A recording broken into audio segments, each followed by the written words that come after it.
Well, hello everybody. Welcome back. It's Attack on Titan Day. Woo woo. Yeah, we're a little bit later today. I do apologise that, but yeah, I was watching the football, so sorry about that. Anyway, wow. I mean, a lot just kicked off in the last episode. Annie's back. Connie's gone rogue with Falco to give to his mother to turn her back. You know, shit is going down. So I've got a feeling we're going to have another high-paced episode right now. So let's get to it, guys. Before we do, if you do enjoy this, smash that like, hit that subscribe, come join us. I would be very much appreciated. Help us out with the algorithm. And yeah, let's get to it, guys.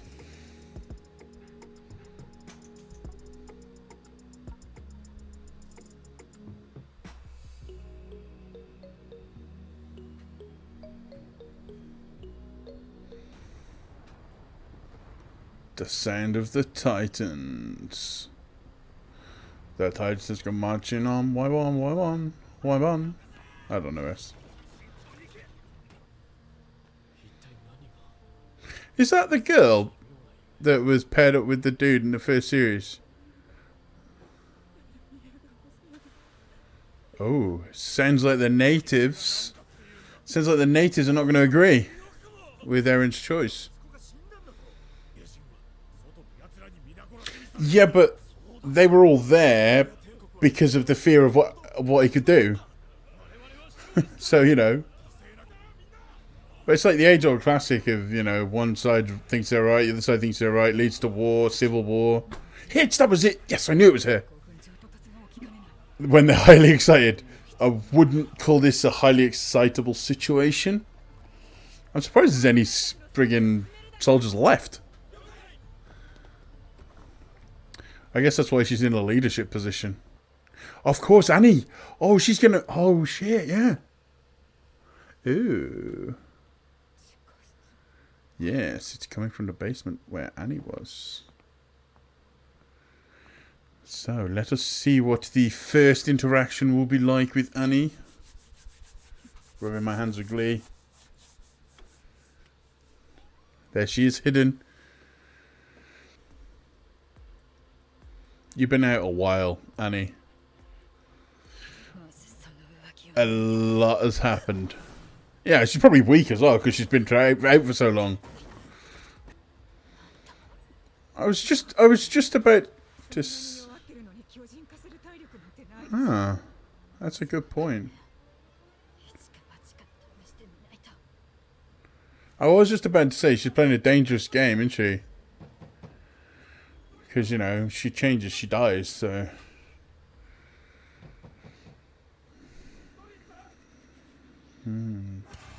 Oh, we're going to leave it at that, huh? Rambling, rambling.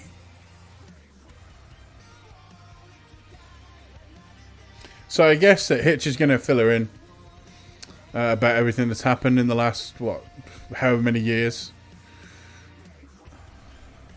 And... then she'll have to make a decision on whether or not to join Aaron's crusade. But I suspect she won't. Purely because her father's life is in danger. Sunset. See, I thought it would have just been something like an instantaneous.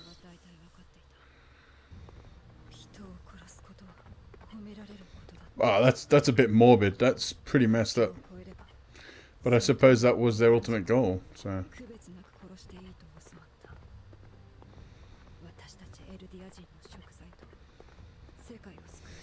They don't mess around on this show, do they, with the blood and gore? Love it. But it's not overuse of violence either. It's just right. Appropriate. Just her father.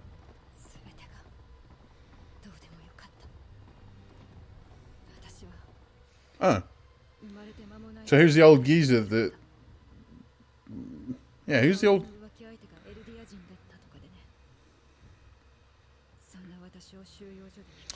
Oh, no way! Wow.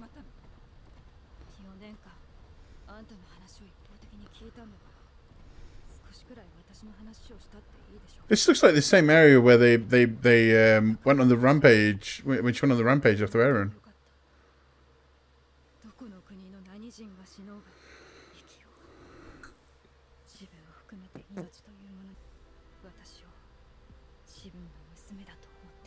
I'm so confused. I thought he wasn't her father. So that was her real father? Or the guy... whatever.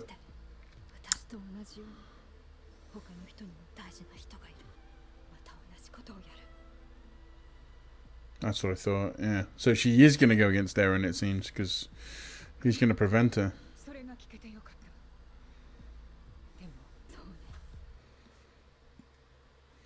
Oh, it's really bugging me that I can't read Japanese. At 145 something. Maybe that's the height.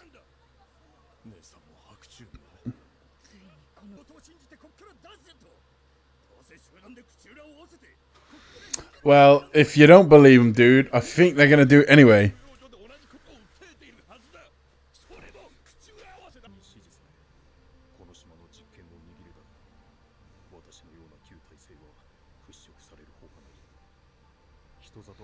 I mean, that would be a sad end, because his career has sort of gone like this.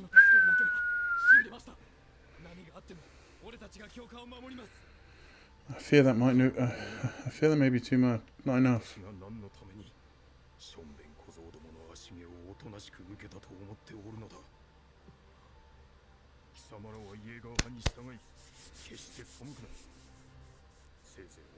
That's it. That's it, Keith.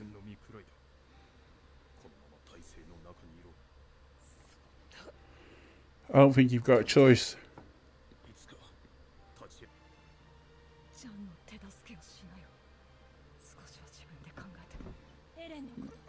I mean, oh, this feels really brutal.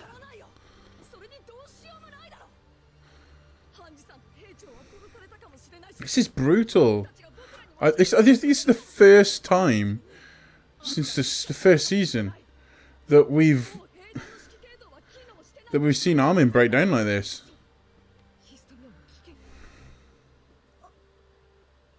Poor Mikasa. She didn't deserve that.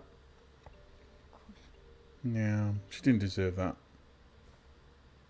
But he's right in a way. She didn't deserve that mouthful, but she does need to think about.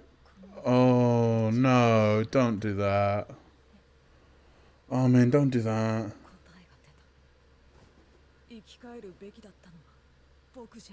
Oh no! Don't, you can't. Oh man. Wow. The thing is, I think he's been thinking that ever since it happened, and now it's just come out. Now it's just come out.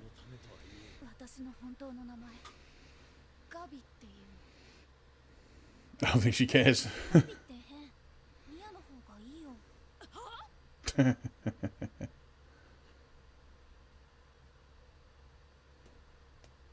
Oh, that's nice. Considering how much they hated each other when she found out who she was. It's amazing how that's just happened probably in the space of a couple of days. Ow.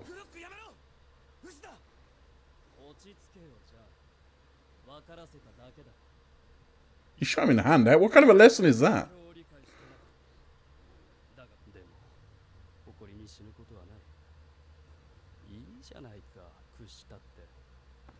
He's lost it. Well, the thing, I mean, is Flock the only one there? What, I mean, are there any other soldiers? Because surely they could just, you know, overpower him. Oh, there are you.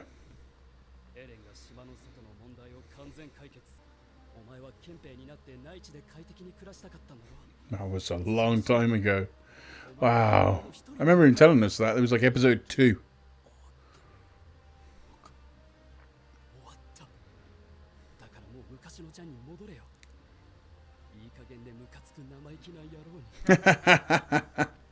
It's still kind of like that.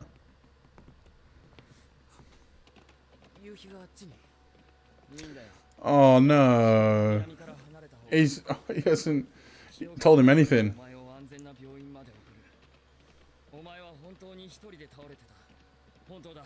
Wow. I don't think Connie's gonna second best this. I don't think he's gonna go back on this.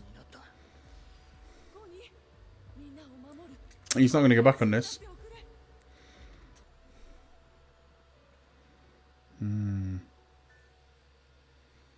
Well, there we go. Oh, more. That sounds like... I recognize that. I recognize that voice. Oh, I recognize that voice. Is that the Cart Titan? Yeah. Is that Hanji? Is that Hanji?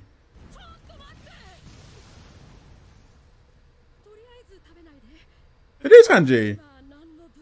Oh, hello Hanji. Still alive.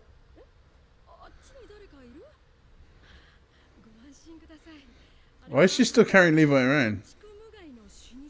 Barely. Is he alive? He's alive? What? Hang on.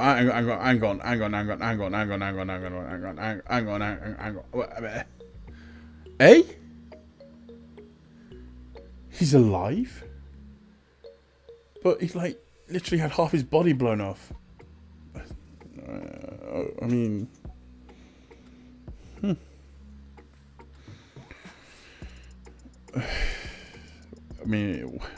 I'm sorry, I'm just in shock. I did not expect that. Did not expect that. Huh. That sets up the next episode pretty nicely, doesn't it? Although I do think I'm probably not going to see the start of that in the next episode. It's probably going to make us wait like 2 or 3 episodes. But damn.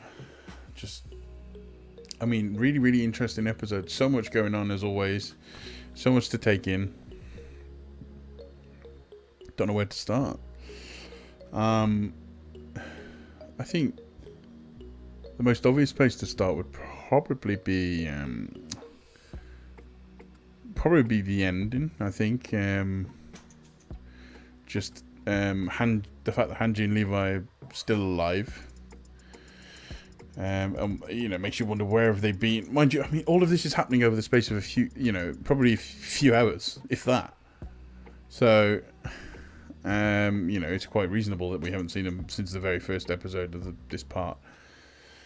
It just makes you wonder what they have been doing, what she has been doing. I guess she's just been taking care of him, and I wonder what her plan is. She must have some kind of plan to confront, because she's gone to confront these guys here. And then I think the next thing we got to look at is Flock. I think Flock's gone a little bit crazy, and I think it's setting itself up for Flock against Jean. I mean, those two are just going to crash. Just going to clash. It's got to be inevitable. Just the way that episode, the way that scene was developing, they're just going to crash. They're going to lock horns. And then you've got that scene where we see Armin finally breaking down. The weight catching up to him over the fact that they gave him the Titan over Erwin. That's finally all coming out, and the weight that he's feeling because of it. And you've got to feel sorry for him because, it wasn't his choice, but he's the one that's got to live with that guilt. And was it the right choice? It depends how you want to look at it. Because right now, Armin's panicking and freaking out. And I do think that Erwin would probably be better off in this situation because he'd be more calm, more collected, be able to come up with a plan. And I think this is the first time, probably since the first series, that we've truly seen Armin break down and panic. And he then lashes out at Mikasa. And, I mean, poor Mikasa. She didn't deserve that. But what he said, he kind of had a point, that Mikasa does need to start thinking for herself.